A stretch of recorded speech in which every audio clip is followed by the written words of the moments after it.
Hello viewers, स्वागत है आप सभी का मेरे यूट्यूब चैनल स्कूल ट्यूशन गुरुजी में। आज हम बात करेंगे कार्यपत्रक 31 की, जो कि 20 सितंबर के लिए जारी किया गया। कक्षा 10 का विज्ञान विषय कार्यपत्रक है। बच्चे अपना नाम लिखेंगे और अपने कक्षा अध्यापक का नाम लिखेंगे। बच्चों, आज हम पढ़ेंगे प्रकाश परावर्तन और अपवर्तन के बेसिक कॉन्सेप्ट या आधारभूत संप्रदाय के बारे में। तो चलिए बच्चों, देखते हैं, जानते हैं, समझते हैं कि आज के कार्यपत्रक में आपके लिए क्या खास है और आज का कार्यपत्रक आपको क्या बताना चाहता है। तो बच्चे, जब सबसे पहले हम बात करते हैं प्रकाश परावर्तन और अपवर्तन में, हम जो प्लेन मिरर है उसके बारे में पहले ही पढ़ चुके हैं। आज हम पढ़ रहे हैं गोलीय दर्पण के बारे में। तो चलिए बच्चों, देखते हैं इसमें क्या है। तो जब कांच के खोखले गोले पर जब हम नज़र दौड़ाते हैं तो हमें मिलता है क्या?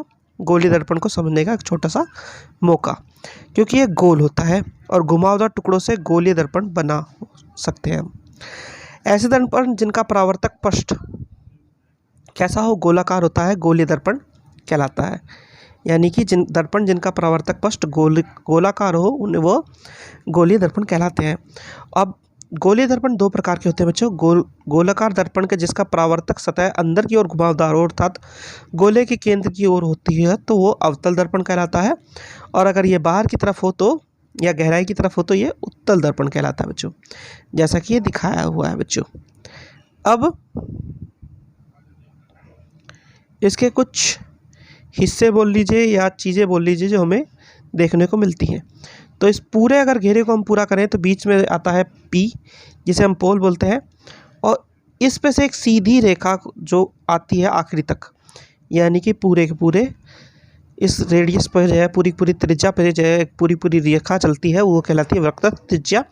और इन दोनों के बीच में, यानी कि पी और इस पी, इस वाले साइड में अगर पी लिखे तो हम उसके बीच में जो जगह होती है वो कहलाती है सी, यानी वक्रता केंद्र बच्चों। ठीक है, और इसको हम बोलते हैं मुख्य अक्ष। इस लकीर को हम बोलते हैं मुख्य अक्ष बच्चों, जैसा कि यहाँ बताया भी गया है बच्चों।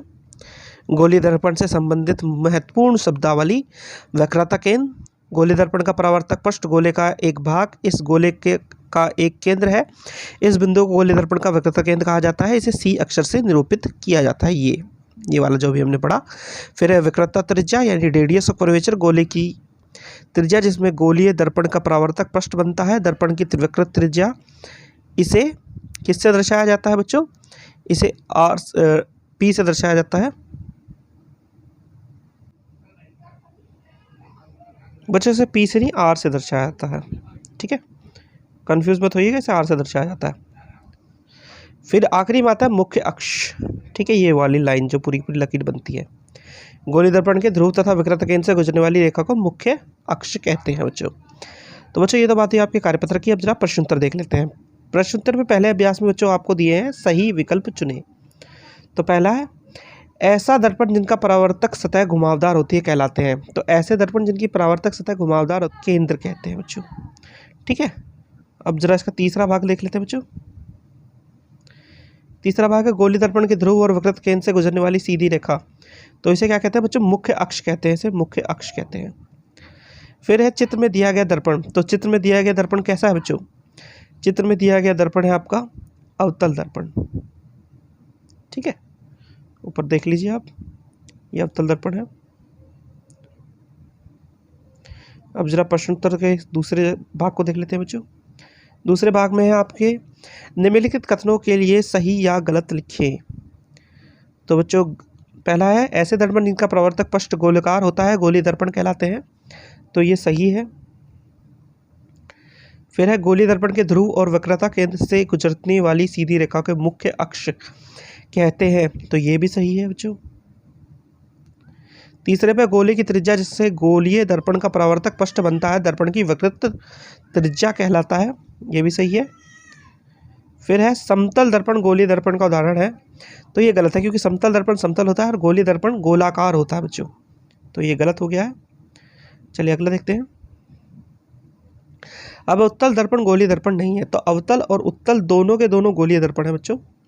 तो ये भी गलत हो गया है। तो बच्चों, ये हो गया आपका कार्यपत्र कंप्लीट। और वीडियो भी, आशा करता हूँ आपको वीडियो अच्छी लगी होगी। अगर वीडियो अच्छी लगी हो तो चैनल को सब्सक्राइब करें, वीडियो को लाइक करें, शेयर करें। Thank you.